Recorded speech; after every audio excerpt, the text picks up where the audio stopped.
Announcement, Fred Gerlach, would you please call your Purdue number?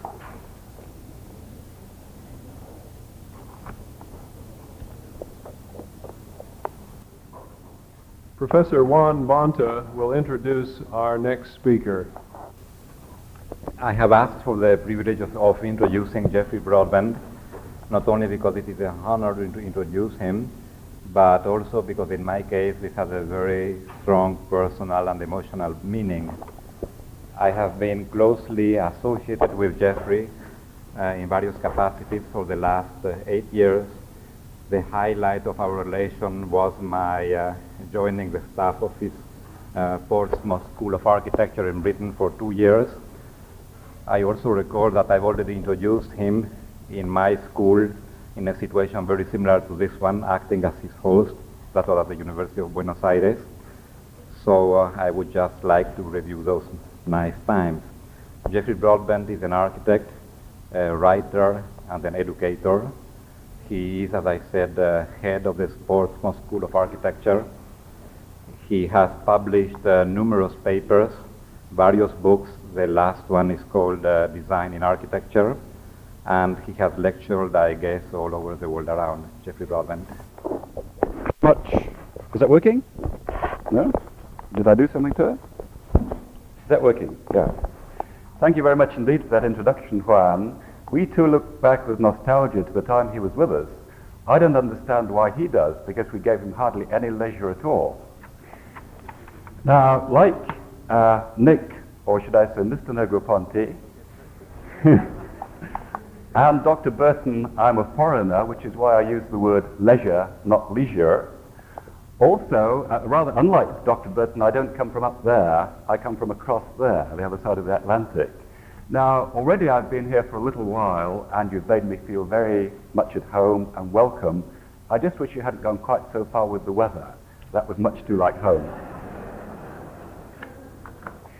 Now, quite a few people in this conference, including some of our speakers this morning already, and speakers later in the program, like David Cantor this afternoon, Patrick Horsburgh tomorrow, are going to talk about the physical environment where leisure takes place.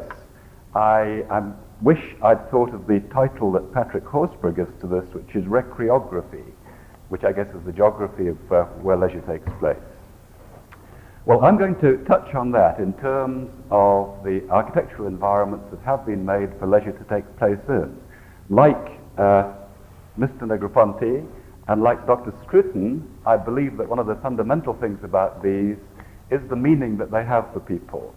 And again, like Dr. Scruton and Dr. Burton, I'm particularly interested in the creativity that they induce in people, also the creativity that that goes into their design.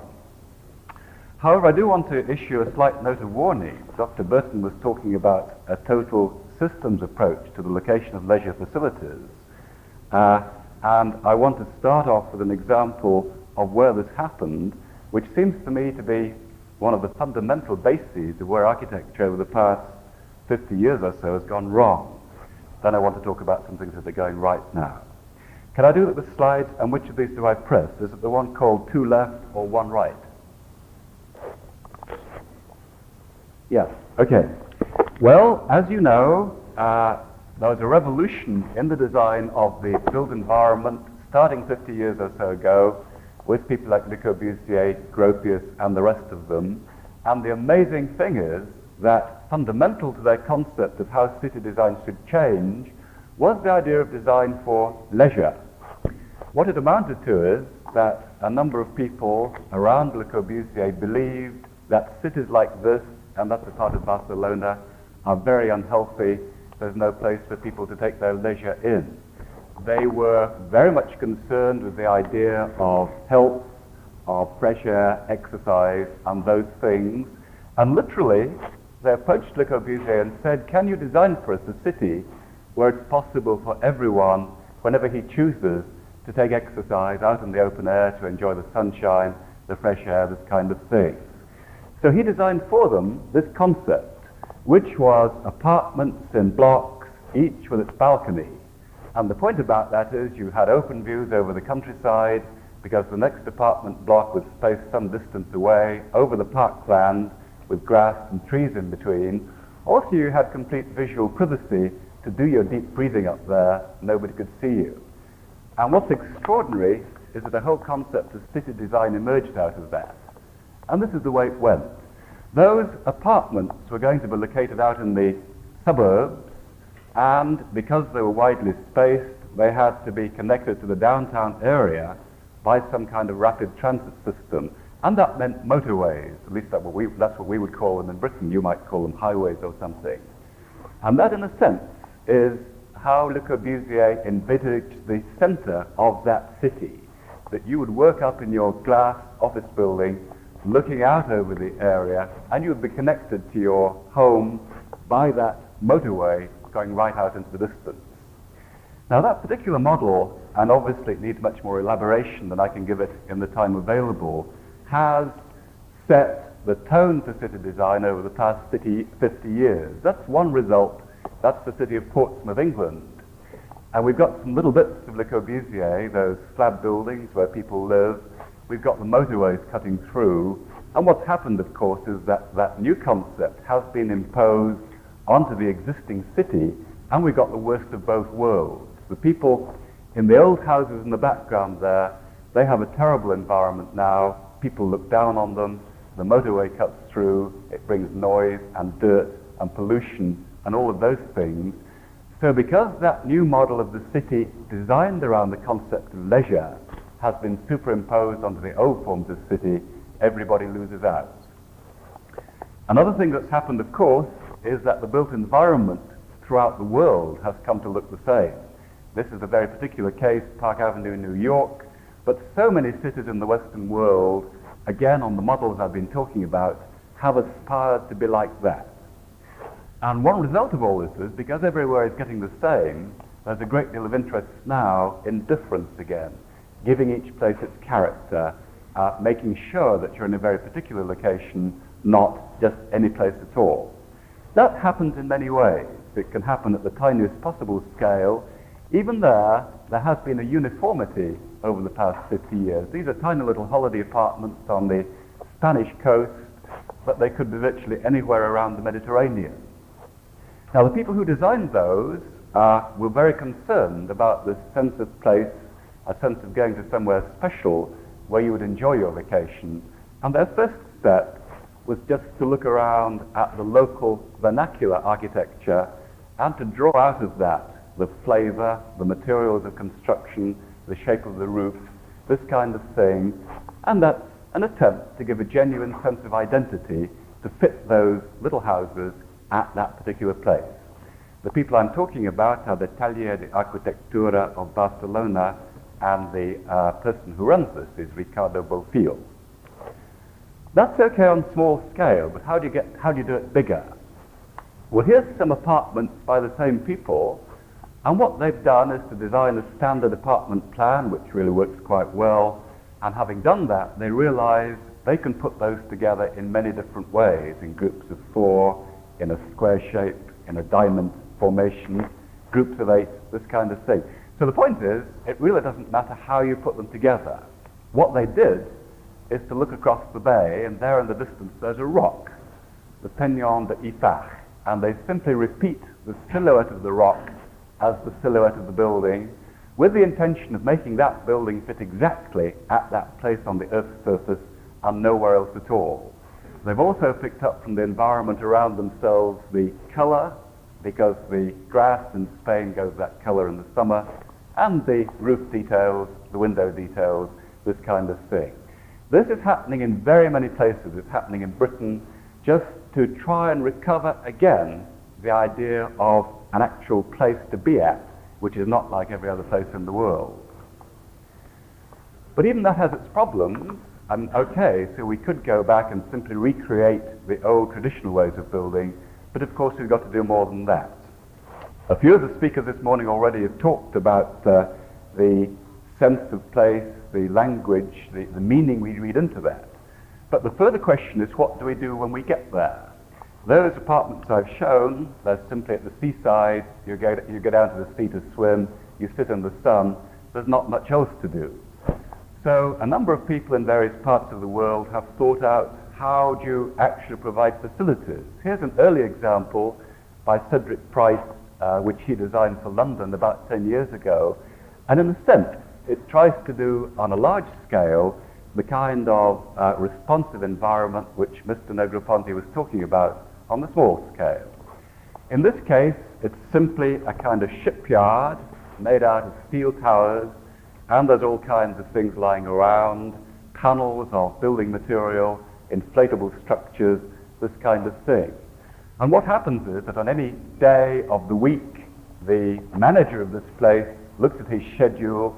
There's going to be a violin recital, a boxing match, a movie show, a lecture, and he simply has built for that occasion the things that people are going to want to do that evening. You arrive, you go into the place, you simply select from that great menu of things available the things you want to do. Even that, though, is not quite a case of genuine choice. These things are programmed for you by the organizers of the institution itself. The people I mentioned in Barcelona have come, I think, rather nearer to this concept of being able to do virtually anything you want to do at the place you're at. And their concept is based on this. They call this the urban arena. The drawing itself, I'm sure you'll agree, is quite unintelligible. It was made for a competition for Monaco on the French Mediterranean coast, and the Italians lost the competition because no one could understand what their drawings meant. What they mean is this: you build buildings, and it doesn't matter how you build them, they're plurifunctional. Anything can go on inside them. Some of them can be apartments, some of them can be shops, offices, museums, galleries, just nice places to be. And the concept is you cover the whole city with buildings of this sort, where any kind of activity can take place. They surround that central thing, which is called the urban arena. And the point about that is, first of all, it's open space. Secondly, anyone can walk through. Thirdly, anyone can look down onto it. Also, around it are stored equipment for all kinds of purposes. You could put on amateur theatricals, perhaps, or you could play badminton. You could have movie shows. You could have sound light shows. All the equipment is there. You're living in and around this place. You have complete privacy in your apartment. You decide that you want to participate with the rest of the community. You look out of your window. There in the arena something is happening. You have a choice. You can go back to your privacy. You can simply act as spectator to what's going on in the arena. You can go down and join in. You can even go down and change things or start up something new. Okay, well, I started by describing Le Corbusier's concept of one man standing on a balcony and the whole of city design which emerged out of that by a series of logical but irrational progressions to give us our current strategies in urban planning. This seems to me to be the first genuine contribution since then for a totally new way of looking at the city, at the provision of leisure, in a way which, if it's followed through, will have implications of at least the importance of Le Corbusier's views from 50 years back. But it does lead to a problem, and it's a problem that several speakers so far have raised. If every place in the city is like this, in other words, facilities are available for doing everything you want to do, then there's no reason for going anywhere. You simply stay where you are. You've got choice. And so there's a further interest in making it worthwhile to go to other places, to travel around, to meet other people. So how do we cope with that? Well, just to demonstrate, first of all, that the thing I've been talking about is feasible, here's an example actually built. This is in the city of Barcelona. It's built by the architects themselves around that concept of urban arena. That's the main block. Inside that, there are 4 of these arenas. One of the things they're going to have to do is to go and live there themselves to demonstrate to other people how to use that new kind of architecture. Also, within that, there's variety and choice of apartment type. Nicholas was talking about the adaptable, the changeable environment. Here it is built already, in the sense that space is enclosed in a very flexible way. You buy your apartment, you get friendly with the person next door, you make a hole in the wall, you maybe even get married, raise a family, take up more space, Then you maybe separate, build some more walls between yourselves, and the whole thing adapts itself and changes around your needs. But they also do other things. Now, quite a few of our speakers this morning, Nicholas was one, Dr. Burton was another, have talked, Mr. Negroponte, I'm sorry, have talked about the importance of participation in these things, of drawing out of the community the things the community wants. The people I'm talking about have rather a different approach. They believe it is their responsibility to offer creative possibilities, not to force their new ideas onto people, but simply to say, here is a new way of doing things, you may not have thought about it, have a look at it, decide whether you want it or not. You'll notice the plan at the top here, which is just a one-person living unit, and it's based around a conversation pit in the bottom left-hand corner. The bed is part of that conversation pit. Beyond that, there's, well, that has implications too, the ménage à trois, I suppose, that Mr. Negroponte was talking about. There's cooking facilities up in the top right-hand corner, bathing facilities in the top left. You'll notice that the bath itself is at the center of the top of that plan and open into the living room. Well, that's fine. Here it is. We're standing in the conversation pit. We're looking across the dining table at the bath. The theory of it is this. You are living by yourself, no problem. You've got guests, okay, so you want to take a bath. What do you do? Well, in front of the bath, there's a screen like this one, only smaller. So you simply get into your bath, pull down the screen, your friends project movies or slides onto the screen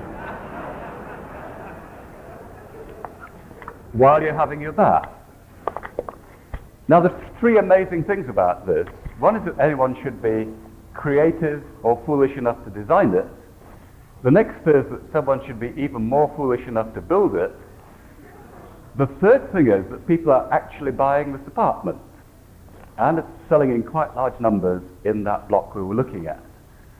In other words, an offering by some architects of a new lifestyle which is geared around certain concepts of leisure, the things you could do if only you thought of them. The architects are thinking for you what you could do. Same thing built on a rather different scale as holiday apartments in central Spain, grouped around courtyards, urban arenas.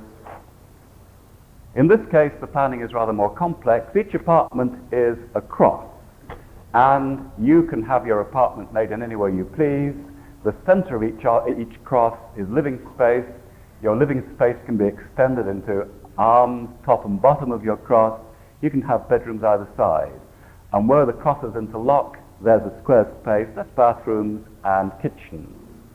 This is responsive too. In this case, there are no architect's drawings, there are simply instructions which the site agent, the builders can carry out. You simply discuss with them the kind of apartment you want, and that cross will then accommodate what you do want.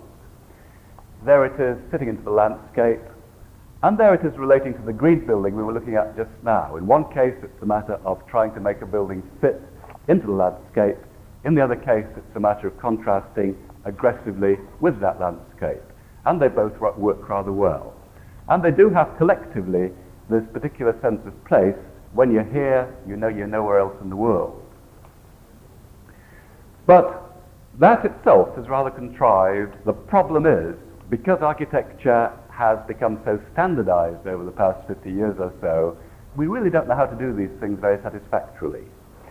One thing that a lot of people are doing these days is going back to the 18th century to see how people at that time did it. This is one of the finest of British landscape gardens, Towerhead in Wiltshire, which is really designed around the autobiography of the guy who built it. It saw his own life had its tragedies. He drew parallels between his own life and Aeneas's travails in the Iliad. So as you walk around this garden, and you must walk around a particular route, you pass various little temples and grottos, tunnels, and so on, each of which represents an incident in the owner's life and an incident also in the Iliad. Dr. Edmonds, I think, would approve of this example because the guy who owned it, Henry Horse, salved his Puritan conscience by saying everybody should have a garden like this. The difference is I worked very hard and I could afford to build it. If only other people were as industrious as me, they could build these things too. That just shows the plan and the route around. I can't go into detail of what the symbolism of each of these things is. Suffice it to say, it's a superb example of meaning and language of the kind that Dr. Scruton and Mr. Negroponte were talking about. Here are just some incidents as we go through. Now, this approach, curiously enough, has been adopted recently. I noticed during the coffee break you were showing a movie of Disney World. It's the same thing for the 20th century. It's Disney's whole life story set out before you. And to walk through it, you must know about his life, about the progression of movies he made, from animating Mickey Mouse to filming real animals in the living desert, to making films about the West, Davy Crockett, these things. Just as Henry Hoare's life story is set out in Stourhead, Disney's life story is set out here.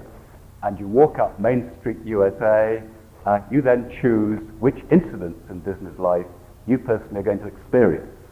In Henry Hoare's case, you had to be a classical scholar and a gentleman even to be invited there, and then you would understand. In this case, people come in their hundreds of thousands, they've seen the Disney movies, they understand what it's about. This is an idealization, this is Main Street, an idealization of what a Midwest American town ought to have been like at the end of the 19th century. None of them were really quite so good as the Disney World one, but that's another story.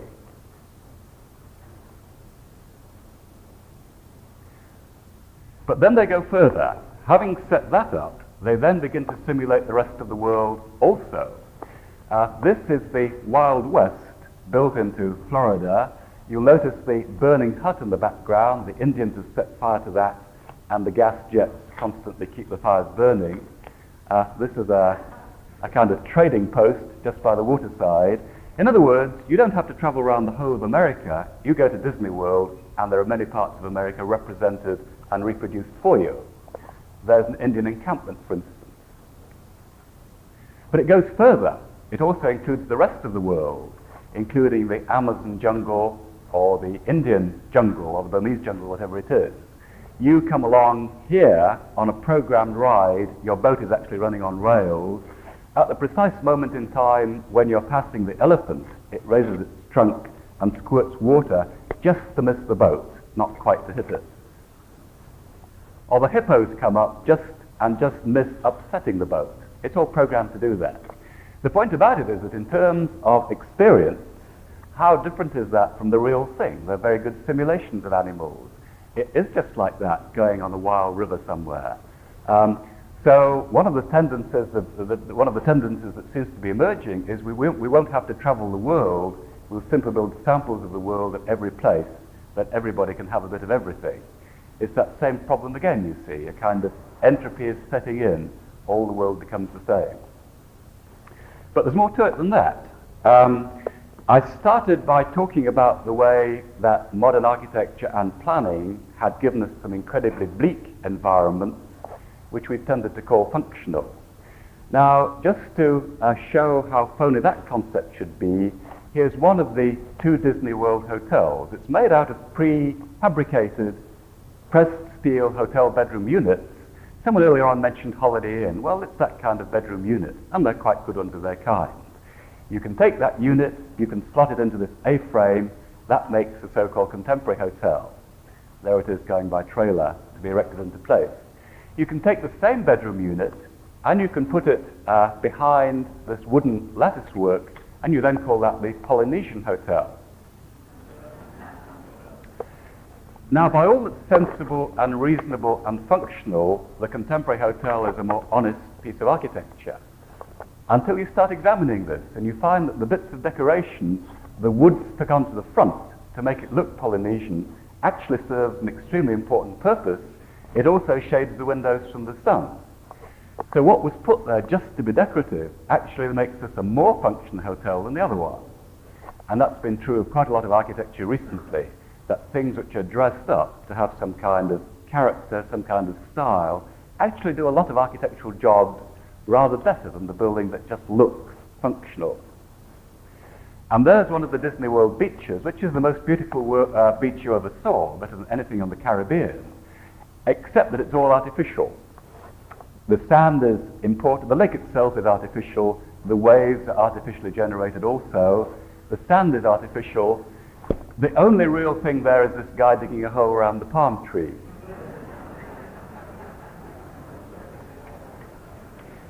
Even the people on the beach, they're plastic too. So what happens? Do we keep on doing this? Do we keep on reproducing the rest of the world in every place and making it more perfect than the real world ever was?